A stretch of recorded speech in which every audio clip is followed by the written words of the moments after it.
Hello friends, welcome to my channel. और आज हम पढ़ेंगे सोशियोलॉजी के सब्जेक्ट में समुदाय के प्रकार, टाइप ऑफ कम्युनिटीज़।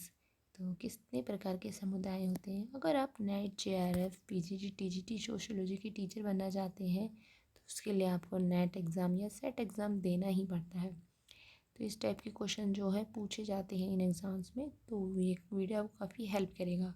और हमारे चैनल पर सोशियोलॉजी से रिलेटेड बहुत सारी वीडियोस हम अपलोड करते हैं डेली टू डेली, ताकि आप अपने जो भी आपका एम है उसे पूरा कर सकें। तो हमारे चैनल को ज़रूर सब्सक्राइब कर लीजिएगा, चैनल को लाइक शेयर सब्सक्राइब ज़रूर कीजिएगा, कमेंट बॉक्स में हमें ज़रूर लिखिएगा। Thank you so much. और हम बढ़ते हैं अपने टॉपिक की तरफ। तो टॉपिक में क्या है कि विभिन्न समाजशास्त्रियों ने समुदाय के विभिन्न प्रकारों का उल्लेख किया है। ठीक है, बहुत सारे जो हमारे समाजशास्त्री उन्होंने।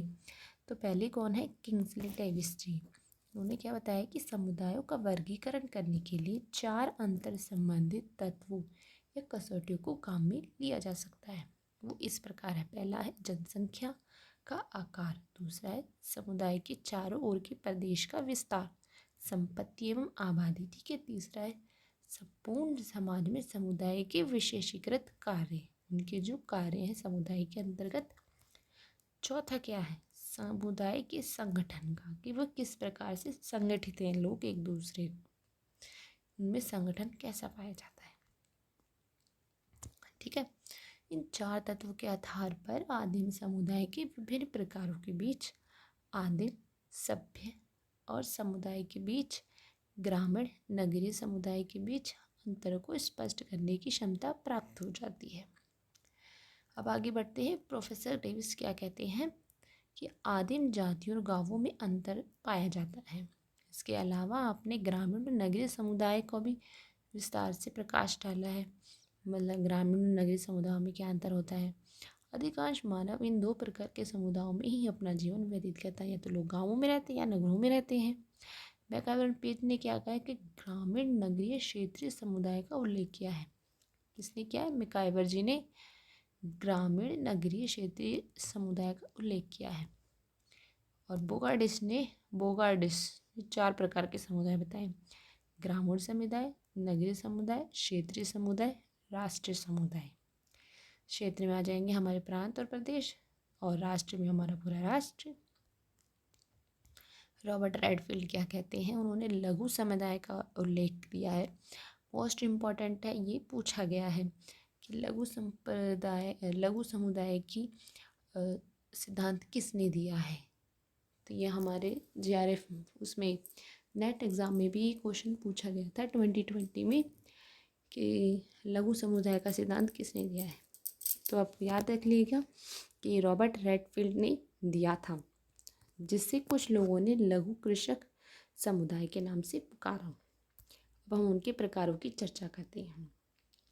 पहला, ग्रामीण समुदाय यानी रूरल कम्युनिटी क्या होता है। ग्रामीण समुदाय मानव आवास का एक रूप है, ठीक है, जहाँ मानव वास करते हैं, जिनकी प्रमुख विशेषताएं हैं लघु आकार, मतलब उसका आकार जनसंख्या की दृष्टि से कम होगा। लघु आकार, कम जनसंख्या, जीवन यापन के लिए लोगों की प्राकृतिक पर निर्भरता ज़्यादा रहती है। ठीक है, प्रकृति पर वो लोग ज़्यादा निर्भर रहते हैं। कृषि उनका व्यवसाय होता है। मोस्टली संबंधों की घनिष्ठता रहती है, आपसी संबंध बहुत अच्छे होते हैं। प्रकृति से घनिष्ठ संबंध, निवासियों में सामाजिक सांस्कृतिक समरूपता, यानी कि वहाँ के लोगों में अपनी संस्कृति के प्रति समानता पाई जाती है। सरल और सादा जीवन होता है। सामाजिक गतिशीलता का अभाव पाया जाता है, मतलब बदलाव जल्दी से नहीं होता। ठीक है, धर्म प्रथा रूढ़ियों का अधिक प्रभाव रहता है। परिवार का जीवन में अधिक महत्व होता है और संयुक्त परिवार प्रणाली का प्रचलन रहता है। सामुदायिक भावना की प्रगाढ़ता रहती है, उनमें सामुदायिक भावना पाई जाती है। भारत के सभी गांव ग्रामीण समुदाय के उदाहरण हैं। चलिए अब देख लेते हैं नगरीय समुदाय, अर्बन कम्युनिटी। नगरीय समुदाय ग्रामीण समुदाय के विपरीत होते हैं, विशेषताएं भी उनकी विपरीत होते हैं। ठीक है, तो उनका बड़ा आकार होता है, जनसंख्या भी बहुत बड़ी होती है, जनसंख्या विभिन्न व्यवसायों में लगी होती है। कृषि के स्थान पर वो व्यवसाय अपनाते हैं। जैसे हम सब नगर में ही रहते हैं तो ये उसमें आएगा, ठीक है। जीवन यापन करना, घर परिवार का महत्व ग्रामीण समुदाय की अपेक्षा कम होता है। छोटे परिवार ज़्यादा पाए जाते हैं। द्वैतिक संबंधों में प्रधानता रहती है। व्यक्तिवाद को अधिक महत्व दिया जाता है, अपने बारे में ज़्यादा सोचते हैं। गतिशील परिवर्तन हो जाता है। विभिन्न प्रकार की सामाजिक आर्थिक समस्या होती हैं, सामाजिक भी होती है और आर्थिक भी पाई जाती है। भारत के बड़े नगर इसके प्रमुख उदाहरण है, दिल्ली, मुंबई, कलकत्ता, ये सब। अब देख लेते हैं लघु समुदाय। रॉबर्ट राइटफील्ड ने लघु समुदाय की अवधारणा दी थी। प्लीज़ इसको याद रखिएगा, बहुत इंपॉर्टेंट है। बार बार क्वेश्चन पूछा जाता है कि लघु समुदाय, या आपको चुनने के लिए दिया जाएगा कि ये समुदाय किसने दिया है, ठीक है। रॉबर्ट राइटफील्ड, उनका मत है कि मानव समाज के लगभग 3/4 भाग इसी प्रकार के समुदाय में निवास करते हैं। 3/4 भाग कहा है उन्होंने, ठीक है। ये समुदाय मानव के स्थायी निवास बनकर रहने की प्रासंगिक रूप को दर्शाते हैं। राइटफील्ड ने लघु समुदाय की 4 विशेषताओं का उल्लेख दिया है।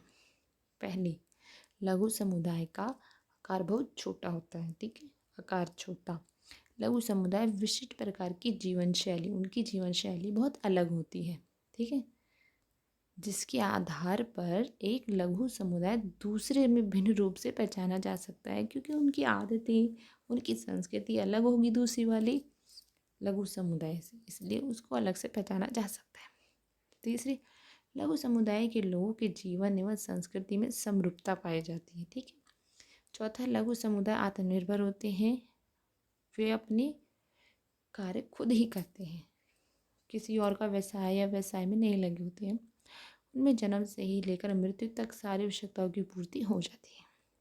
अब देख लेते हैं जनजातीय समुदाय। ट्राइबल सामान्यतः हम जनजातीय समुदाय उसे कहते हैं जिनमें आदिवासी या आदिम जाति या जनजाति के लोग निवास करते हैं। एक जनजातीय समुदाय में रहने वाले व्यक्ति सामान्यतः एक भाषा बोलते हैं, उनकी अपनी विशेष संस्कृति होती है, अपने समूह से दूसरे समूह से पृथक रूप से रहते हैं। जनजातीय समुदाय की अपनी आर्थिक राजनीतिक स्वायत्तता होती है, ठीक है, अपने ऊपर निर्भर रहते हैं।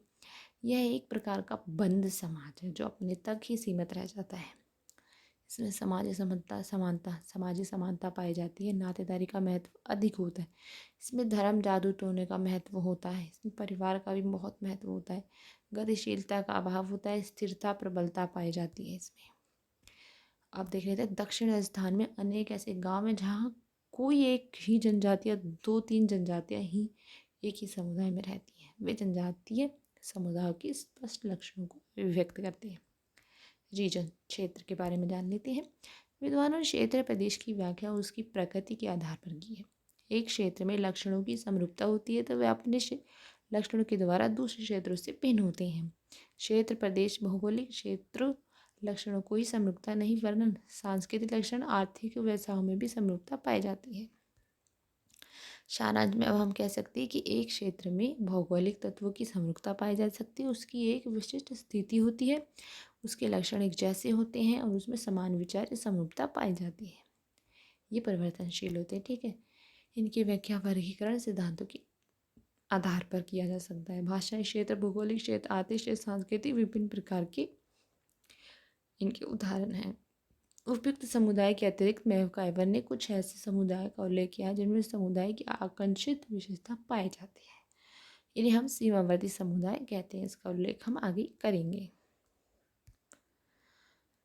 तो अगली क्लास में हम सीमावर्ती समुदाय करेंगे जो कि मैकआइवर एंड पीज ने दिए थे।